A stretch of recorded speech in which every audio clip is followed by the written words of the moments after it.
और जुम्मे की नमाज पर खड़ा हुआ विवाद थमने का नाम नहीं ले रहा। व्यूअर्स, विपक्ष का आरोप है कि बीजेपी समाज को बांटने की एक बहुत बड़ी साजिश कर रही है, एक खेल खेल रही है भारतीय जनता पार्टी। तो बीजेपी भी पलटवार करते हुए पूछ रही है कि साल में 52 जुम्मे आते हैं जबकि होली सिर्फ एक बार आती है। ऐसे में क्या होली के लिए मुस्लिमों को बड़ा दिल नहीं दिखाना चाहिए? इसी बीच उत्तर प्रदेश के मुख्यमंत्री योगी आदित्यनाथ ने एक बहुत बड़ी स्टेटमेंट दी है।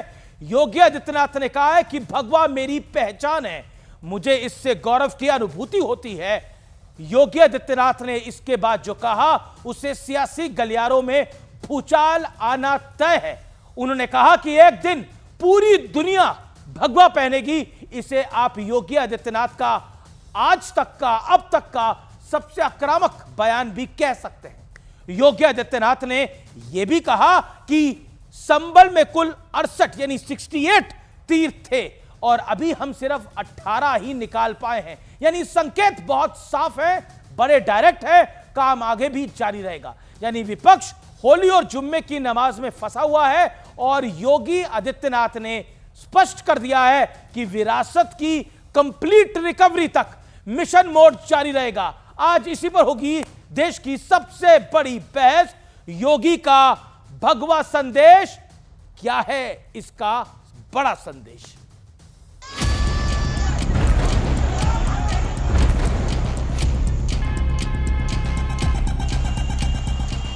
मैंने भगवा बाना धारण किया, ये मेरी पहचान है और एक दिन पूरी दुनिया पहनने की देखना। होली और जुम्मा विवाद के बीच योगी आदित्यनाथ ने संभल मामले में बहुत बड़ा बयान दिया है। संभल एक सच्चाई है।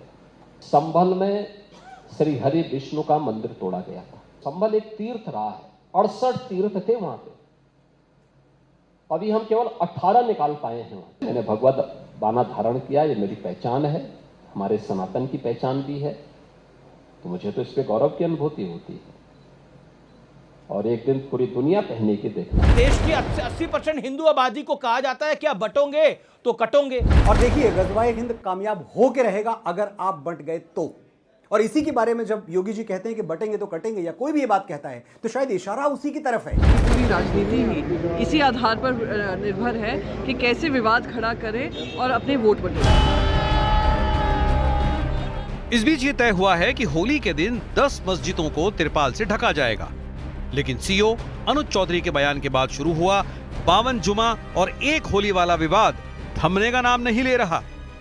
12:30 से 2 बजे के बीच में थोड़ा होली को रोका जाए, मतलब बीच में 2 घंटा का ब्रेक होना चाहिए, क्योंकि देखिए जुम्मा का टाइम तो जो है आगे जा नहीं सकता है। हम कोई बांग्लादेश में नहीं है, कोई पाकिस्तान में नहीं है। होली से किसी को परहेज तो अपने घर में जुम्मा का नमाज पढ़े। मेरा मंशा बस इतने था कि दरभंगा शहर में जो है होली और रमजान का पर्व जो है शांतिपूर्ण ढंग से हो। अगर किसी की आस्था को ठेस पहुंचा है तो मैं खेद व्यक्त करती हूँ।